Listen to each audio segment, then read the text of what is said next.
I'm not the kind of guy who asks for much. Give me some peace, a fridge that works, and enough cash to keep the lights on, and I am good. My name's Charlie. I'm 22, just finished my 3rd year of college, and I'm trying to scrape together enough for the last push. Final semester coming up, and I still owe for textbooks and rent. I study environmental science, not because I think I'm going to save the world or anything, but because I like being outside, and I don't want a job that chains me to a desk. I grew up in a town called Eldridge, one of those places with a diner that only plays 80s rock and a hardware store that smells like sawdust and old socks.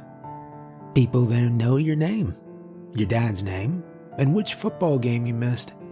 It's boring in a way that is kind of comforting, but it's not the kind of place where you find good work unless your uncle owns something or you're good with cars. I'm not. I get oil on my hands and suddenly I'm wiping them on my jeans and then I've ruined my jeans. That is me. This summer, I didn't want anything complicated. No internship with 15 unpaid hours and a resume full of fake smiles. I just wanted something easy. Something I could clock in and out of and not think about when I left. My buddy Trevor said working night shifts somewhere quiet is the best way to keep your brain intact. He worked security once at a boat dealership. Said the first 3 nights were weird. Then it was mostly microwave burritos and watching old kung fu movies on his laptop. So that's what I was looking for. Simple, quiet, cash. I saw the ad in the local paper on a Sunday. It was wedged between a coupon for dog grooming and some woman selling rabbit cages. Night shift. Fuel station attendant. No experience necessary. Start immediately.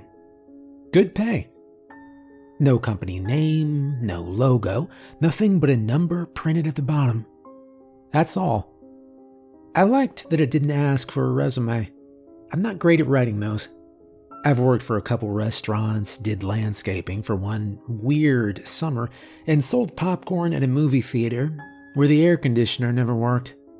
But anyway, I called the number that same day, maybe 10 minutes after seeing it. A guy picked up on the second ring. His name was Mason. No last name. I started saying, "Hi, calling about the night shift job." And before I could ask anything else, he just said, "You're hired." That was it. I waited, thinking maybe he was joking, but he just gave me directions to the gas station and said, "Your shift starts at midnight tomorrow, don't be late." Then he hung up. Didn't ask for my name. Didn't ask for a single thing, actually. I figured it was some kind of desperate place, probably out in the boonies. Maybe lost their last employee to something like boredom or a better paycheck. Either way, I was in. I needed the money. And I like staying up late. And honestly, it felt like something I could handle. The gas station was at the end of a dirt road miles out of town.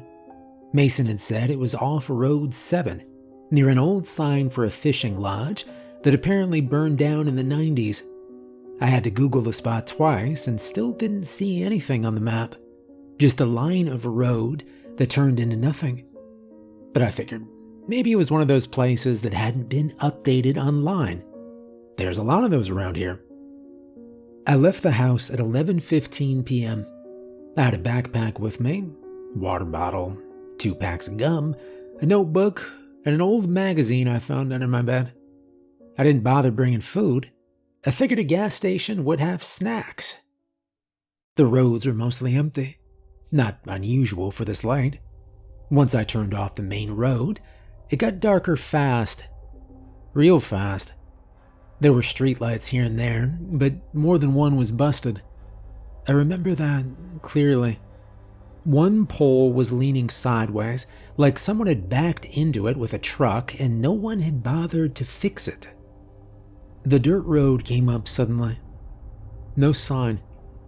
Just a narrow turnoff with 2 bent mailboxes and weeds growing around them. I slowed down and turned in, my tires crunching over the gravel. It was a long drive in, trees on both sides, tall and packed close. I couldn't see anything past them. I kept thinking if I missed the place, there's nowhere to turn around. But eventually, after what felt like, 10 or 15 minutes, the road opened up, and I saw the gas station. It was small, low roof, old siding, one flickering light above the sliding doors. A sign on top of the building said gas in faded red letters. No company name, no logo, just gas.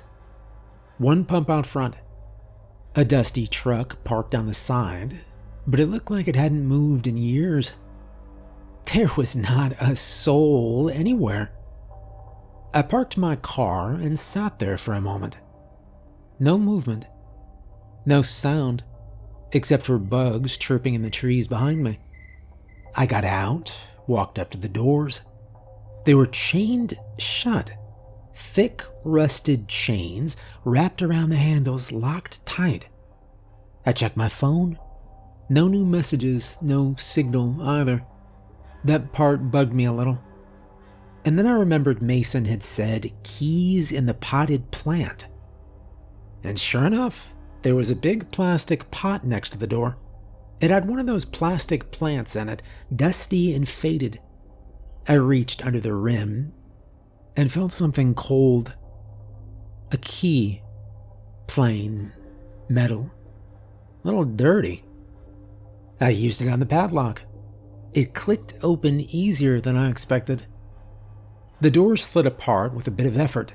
They stuck a little, but I got them open. And inside, it looked normal. Sunglasses on a spinner rack up front. A whole wall of energy drinks in the back. Gummy bears on the counter.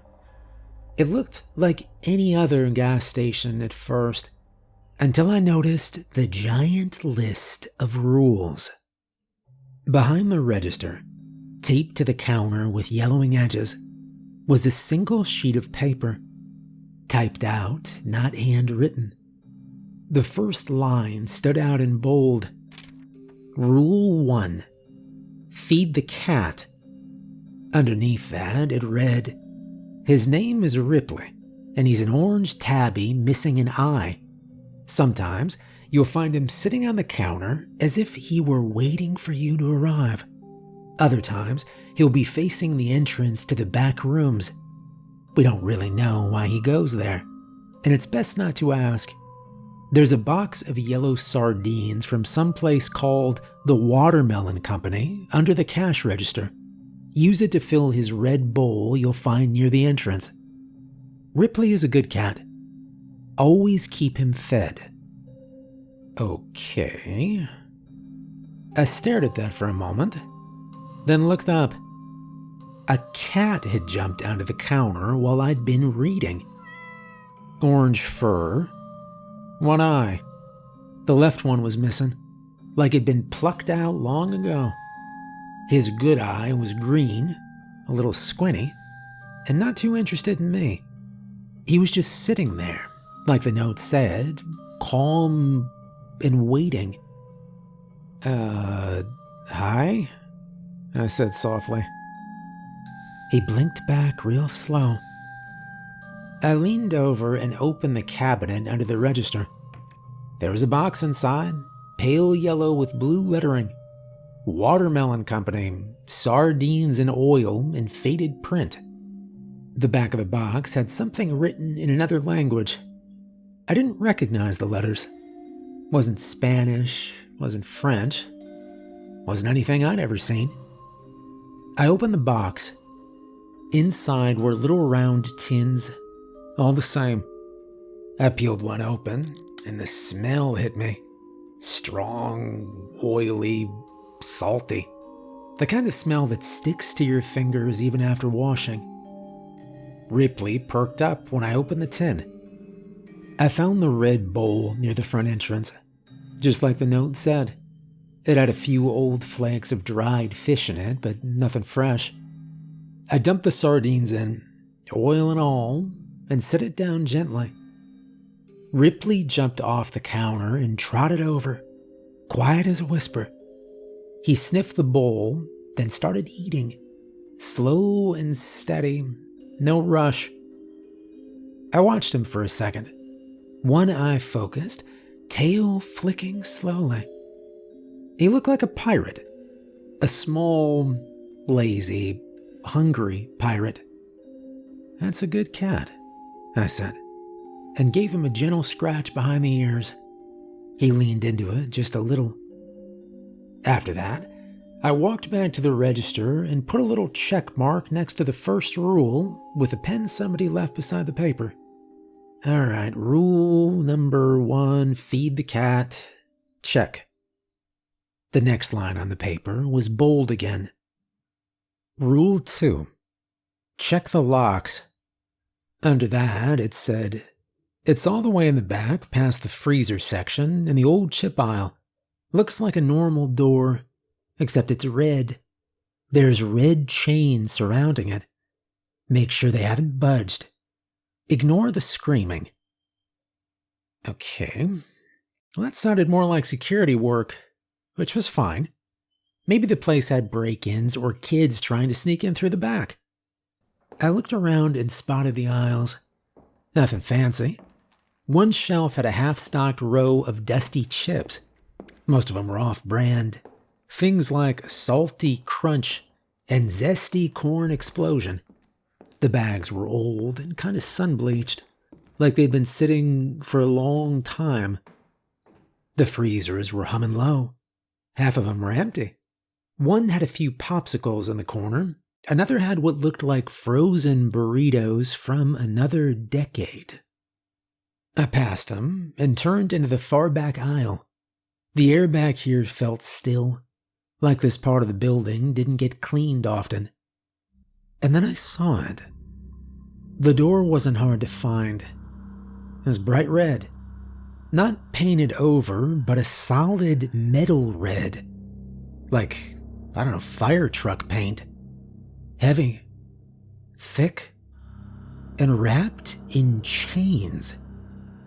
Big red chains, thick as my hand.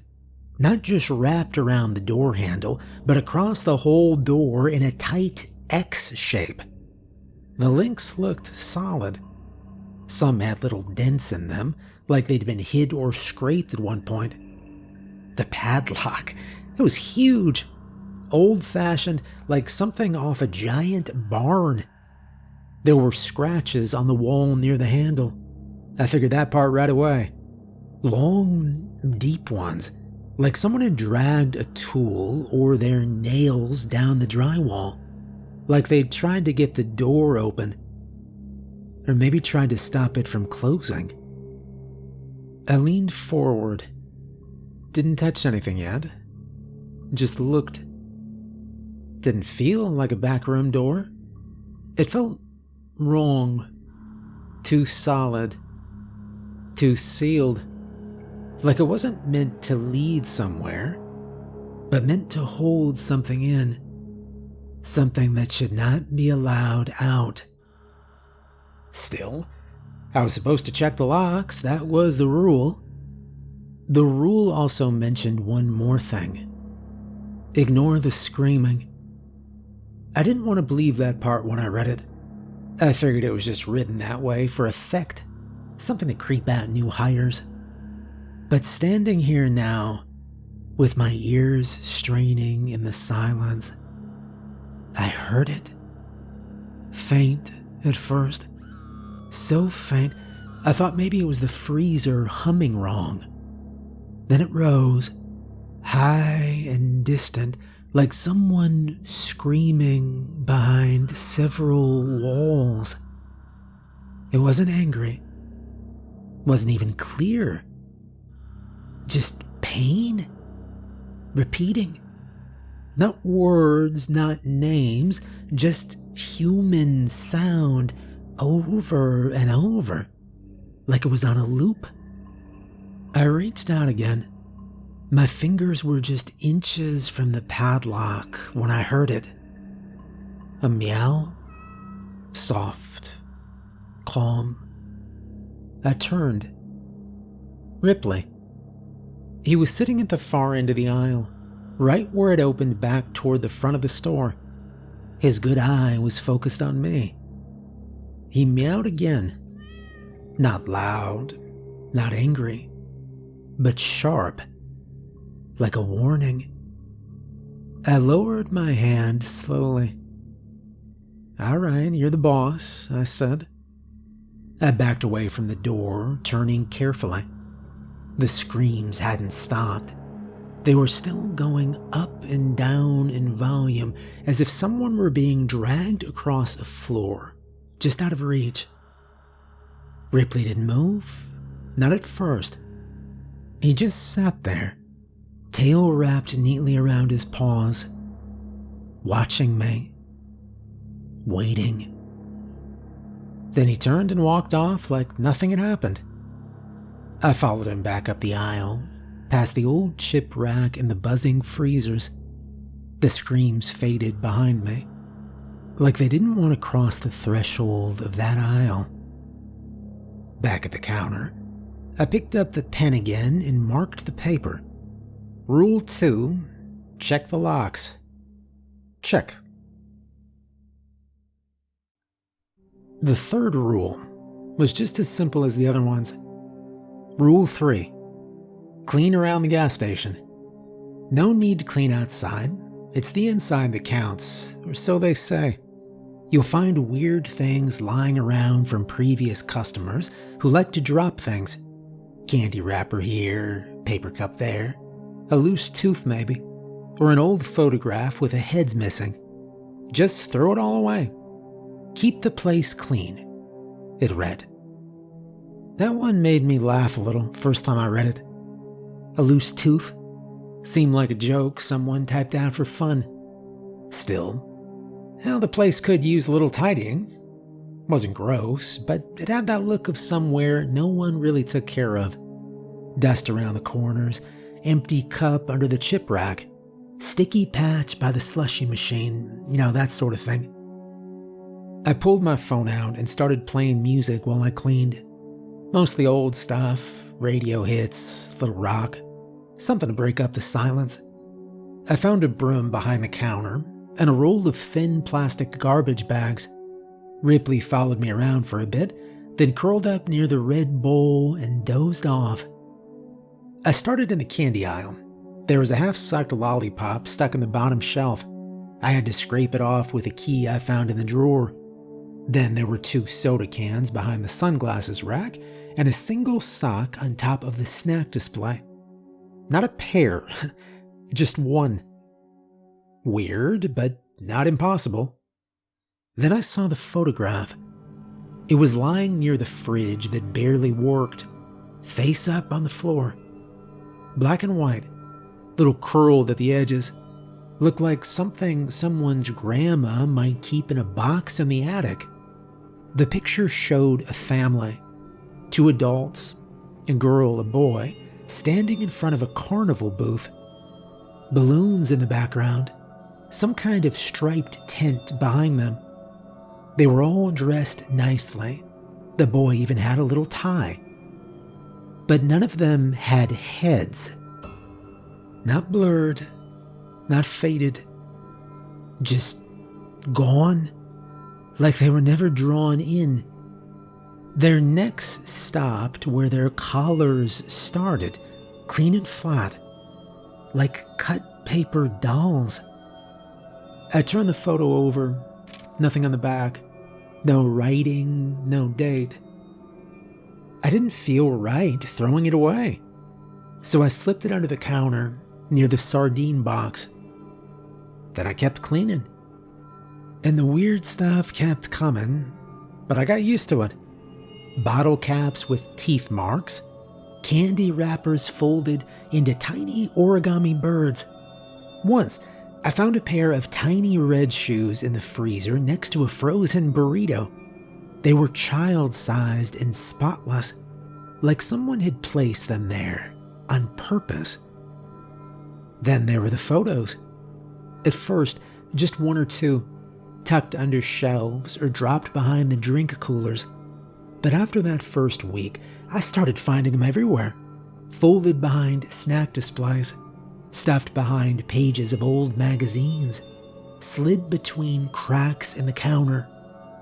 They were always black and white, curled at the edges with that worn paper feel, like they'd been handled too many times. Some were clearly from long ago. Town parades, old ribbon cuttings, a Boy Scout troop in front of a flagpole. Others seemed newer, maybe a few decades back at most. Kids posing at a fountain, teens outside a diner, families standing in front of storefronts. Every photo had one thing in common. No one had a head. The bodies were dressed up nice. Everyone stood still, smiling, holding hands or balloons or newspapers, but where their heads should have been, there was nothing. No blurring, no damage, no signs of age. Just clean, flat space above the collars, like someone had taken scissors and trimmed them off with perfect precision. I never found two of the same photo. Never found anyone who looked familiar. Just headless crowds caught in moments they probably thought were ordinary when the picture was taken. I stopped throwing them out after a while. I didn't want them, but I couldn't make myself toss them either. They didn't feel like trash. They felt... I don't know how they felt. Not like trash. So I tucked them in a drawer under the register. The same drawer where I kept the item the faceless man had handed me on the first night. The one I still hadn't dared to look at. But even with the pictures, even with the little red shoes and the candy birds, nothing ever felt immediately dangerous. After a few nights, I got into a rhythm. Show up just before midnight, check the rules, feed Ripley, clean a little, watch the clock. Sometimes I read or looked through the old magazines in the rack. Nobody ever came in. The gas pump outside never beeped. The register never rang. Ripley sat with me most nights. He didn't beg for food after the first feeding. Just kept close. One time, he hopped up onto the register and pressed a paw onto the keypad. I laughed, scratched his head, and told him he was not getting my paycheck. It was easy. It was weird, but it was my routine. Until the fourth night. At 2 a.m., I saw headlights through the glass. It was quiet. I just finished sweeping up the chip aisle. I looked up and saw a red Ford sitting under the one working street lamp out front. It hadn't been there when I looked up 10 minutes ago. I stepped closer to the window. The car was clean, shiny even, like someone had just washed it. The street lamp lit the whole front of it clearly, and inside the car, sitting still as stone, was a man. He didn't move, just sat in the driver's seat, hands on the wheel. He wore a deep velvet suit, dark purple or maroon. I couldn't tell from where I stood. He had a green cane leaning against his shoulder. It was chipped and crooked. But his face... he didn't have a face. No eyes, no nose, no mouth. Just skin, smooth and blank, like a wax doll that never got finished. I didn't know what to do. He didn't look at me. He couldn't. But I felt like he was. I ran back to the counter and looked at the paper again, scanned down past the rules I already checked off. And there it was. Rule number 4. Lock the doors when you see a red Ford outside. It read, There's a man with no face that sits in the lot in his red car under the street lamp at exactly 2 a.m. to 3 a.m. He never comes inside, but sometimes he watches from outside the glass windows. He wears a velvet suit with a green cane that has seen better days, but he wears no face. Keep the doors locked until he leaves. My heart dropped. I hadn't locked the doors. I spun around to grab the key, and then I saw him again. Not outside. Inside. He was standing in the snack aisle. I hadn't even heard the door open. Not even a sound. 1 minute, the man in the red Ford was sitting under the street lamp outside, still as a statue. The next, he was standing in the snack aisle, like he'd always been there, like I'd forgotten he was supposed to be outside at all. I had no idea how long he'd been standing there before I noticed. He wasn't moving, not even a twitch. His velvet suit clung to him like it'd been tailored yesterday. It was a deep, dark red, almost the same color as dried berries, and there was not one wrinkle on it. Over one arm, he carried a long green cane, thin and bent at the top, like someone had used it too many times or dropped it too hard. The cane touched the floor beside him, but didn't help him walk, at least not that I could see. But his face, just a smooth, blank space, like an artist had started making a person, but got tired halfway through and just left his face unfinished. The skin was pale and slightly stretched, like it'd been pulled too tight over something underneath. And then I remembered the rule. My eyes darted across the typed lines until I found what I was looking for. Rule number 5. In case of emergency. It read, if you happen to not lock the doors in time and the man comes in, keep your head down and don't look at him. Allow him to roam the aisles. You'll know where he is by the tapping of his cane. Answer his questions if he needs help finding something, and accept whatever he gives you when he pays. It's not always cash. You'll know he's left when the cane fades away. I didn't know what to do besides follow the rule. The whole shift so far had gone fine because I followed the rules exactly.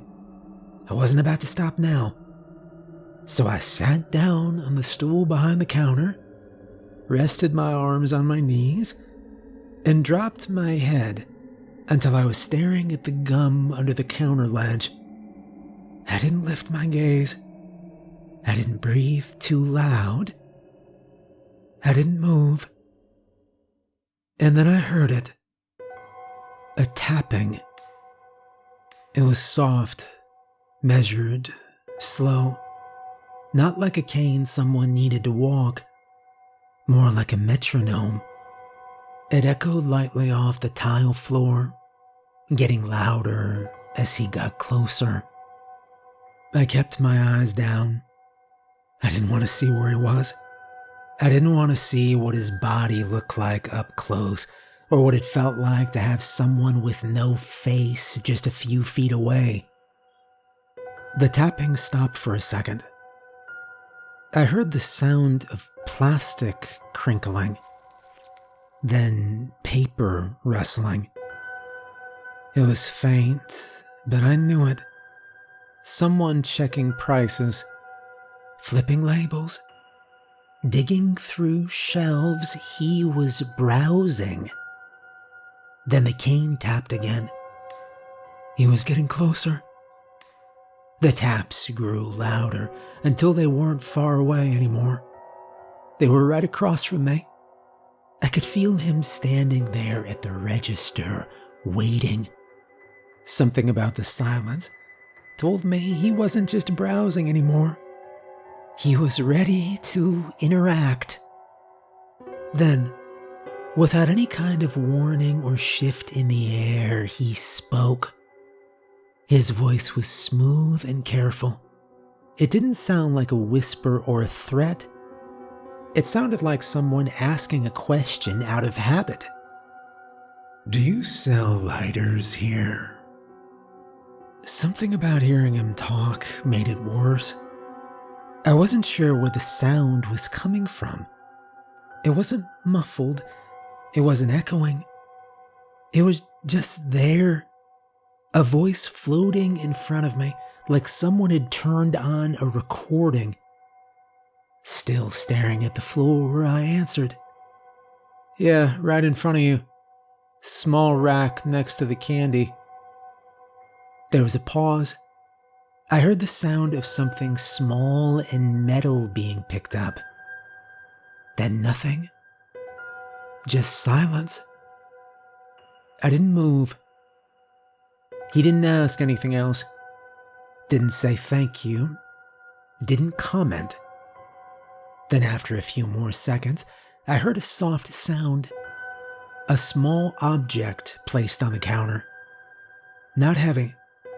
Something about the size of a wallet or a phone, maybe, with a flat surface and a faint scrape as it touched down.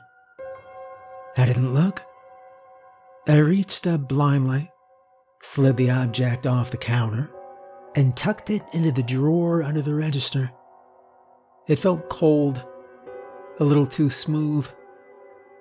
I didn't take a closer look. The tapping began again. He was leaving. Every step felt like a weight being lifted.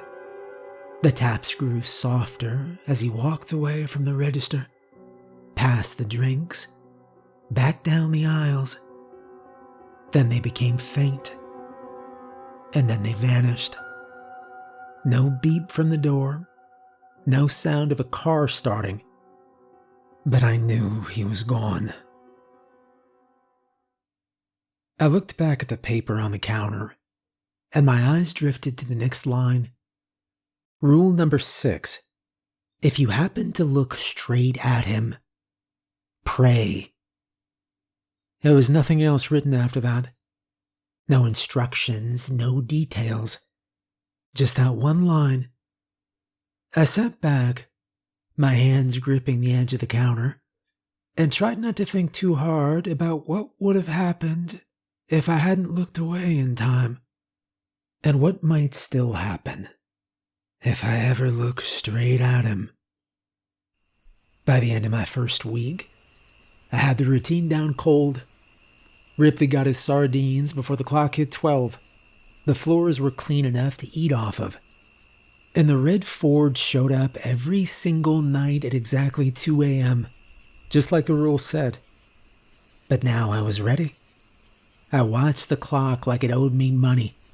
The moment it ticked to 1:59, I locked the doors and I turned the key hard. Every night, the man with no face sat quietly in the lot for an hour under the flickering light. He never moved, never got out, just sat there in the driver's seat. I didn't look too long. I didn't want to get curious about things I shouldn't. By Friday, I was starting to feel like a professional. Nothing had gone wrong, no accidents, no surprises. Ripley and I had our rhythm, and I even started organizing the magazine rack just to kill time. The rules were weird, yeah, but they worked. You follow them, you're fine. That Friday night, about an hour into my shift, the front door slid open. I jumped a little at the sound. No one had come in all week. The place was supposed to be mine alone, except for the occasional red Ford and my one-eyed cat coworker. A man stepped inside. Tall, thin, mid-40s, maybe older.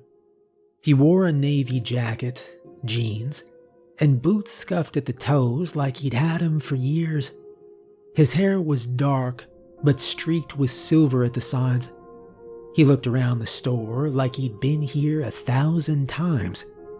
When his eyes landed on me, he gave a nod.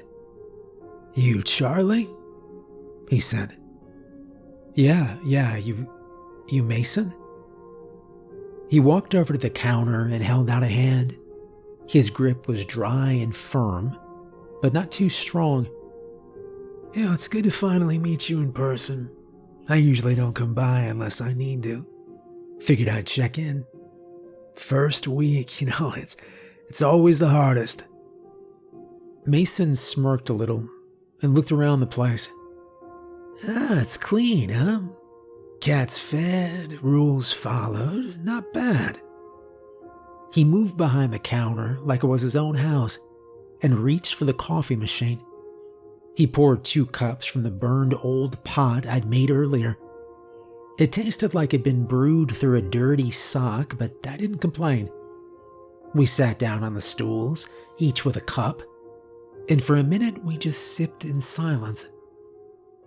I said after a few sips, "So, is that guy in the red Ford, normal?" Mason glanced at me over his coffee. "Well, define normal." I mean, he's here every night. Doesn't do anything. Just sits. I read the rules, I followed them, but, who is he? Why does he come here?" Mason leaned back, resting one arm on the counter. His eyes narrowed just a little. Not like he was mad, more like he was deciding what to say. "Well, there's a story. Goes back a long time. Before this station. Before most of what you see around here. Well, there used to be a man who owned half the town. Some say more. Real estate, banks, businesses, apartments, churches, even schools. If it was built, chances are he had a hand in it. He didn't build it all out of kindness, though. It was greed. He lived in a mansion up the hill. You can't see it from the road anymore. Trees grew in too thick, but it is still there. Fallen apart now, but solid stone, high ceilings, windows big enough to drive through. Back then, it was a palace." "What happened?" I asked. Mason didn't answer right away. He just looked down at his coffee, like it had something written inside it. "One night, something snapped. Nobody knows why. Some say his wife left.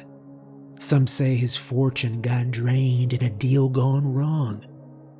Others say he just woke up and lost his mind. Whatever the reason, he locked the doors to that mansion and he killed everyone. Servants, family, everything. After that, he disappeared. Cops searched the whole county. Never found him. But the locals, well, they believe he never left." "You mean the guy in the car?" I asked. He nodded. "Well, they say he's stuck here. Not just in town, but really stuck. Like part of the land now. Part of the places he used to own. Shows up where he used to walk. Where he used to rule. The gas station's one of those spots. He helped build it, long before it was anything more than a dusty plot and a promise." I stared into my coffee a minute before asking, "What's behind the red door?" Mason didn't react right away. He kept sipping, eyes distant, like I hadn't spoken. But I knew he heard me. I continued. And the screaming, it's not just once. Some nights it goes on for hours. Same tone, same rhythm. And the photos, I keep finding them. People with no heads. Parades, diners, fountains. Always the same, always the heads gone. Mason finally looked at me. His expression wasn't angry, just tired. "Some things aren't meant to make sense, Charlie." I waited, but he didn't say more. He took another drink of his coffee and looked around the store. The lights buzzed faintly. Ripley lay curled on the counter, like none of it mattered. "This place, doesn't follow the same rules as the rest of the world. You try to pin it down, try to fit it into what you already know. It'll break something in you. Or worse, it won't. And you will just keep on asking," Mason said. I looked down at the counter, at the rule sheet with its stained corners. "Some doors aren't meant to open, son. Some questions don't have answers. Or maybe they do, but the answers change depending on who's asking. Either way, it's best not to chase them." I nodded slowly at that. I didn't like it, but I understood. We sat there for a while longer, drinking bad coffee in a quiet store under buzzing lights. Ripley hopped up on the corner and curled next to the cash register, purring soft. And I didn't say it out loud, but for the first time since I got here, I felt like I understood the kind of job I'd taken. So I kept the job. Wasn't hard. Shifts were quiet. The money came in at the end of each night. And the rules, strange as they were, worked. You follow them, you stay safe. That's the deal. It's more honest than most places I've worked. A month passed, then 2. The red Ford showed up every night like clockwork. 2 a.m. sharp, packed under the broken street light that buzzed just enough to cast his car in a half glow. I locked the doors every time. I used to think I'd only do this for the summer, save up some cash, pay off tuition, move on. That was the plan. But something about this place held me longer than I expected. The strange rules stopped bothering me. I kept the station clean. I fed Ripley his sardines. I stopped asking why the doors had to stay locked, or why the chains on the red door never moved. Still, in my downtime, I started digging. I couldn't stop thinking about the man in the red Ford. I started small, local history blogs, library archives, quiet questions at the diner on my days off. Most people didn't want to talk about it. A few got that look, like they knew what I was asking but didn't want to say the words. Eventually, I found a name, Samson Field. He was a wealthy developer who lived in this area around 80 years ago, built up neighborhoods, funded churches, made himself the centerpiece of every town council meeting. Some records praised him for creating jobs. Others hinted at shady deals, missing people, family matters that were quietly swept away. But one night, after hours of flipping through digitized newspaper clippings at the campus library, I found a photo. It was small, grainy, probably taken at a party or a ribbon-cutting ceremony. The man in the center wore a velvet suit. A thin cane rested at his side. His face was turned slightly toward the camera. The photo had aged poorly, but you could still make out the faint shape of his smile. It was the same suit, same cut, same green cane. No doubt in my mind. I stared at that photo for a long time. I wasn't the type to believe in the paranormal, not before this job. There are rules to this place, not just written ones, but ones beneath the surface. Old stories baked into the dirt. Names no one says out loud anymore. Some of those rules keep things out. Some keep them in. And some Some are just there to remind you that not everything in the world is meant to be understood. As for me, I like the job. I like the quiet. I like the feeling of knowing what to expect, even if what I expect is a man without a face showing up. But most of all, I like Ripley. He's the only one who really feels like a coworker. He meets me at the door every night. He purrs when I pop open the sardines. He curls up on the counter when I sit down for my midnight break. I still think his missing eye makes him look like a pirate. A tired, lazy, one-eyed pirate who's seen more of this world than I ever will. I don't know how long I'll stay here. Maybe just through the next semester, maybe longer. There's always something else to learn. Another rule, another name, another thing hiding just outside the light. I've stopped asking questions. The night shift runs smoother that way.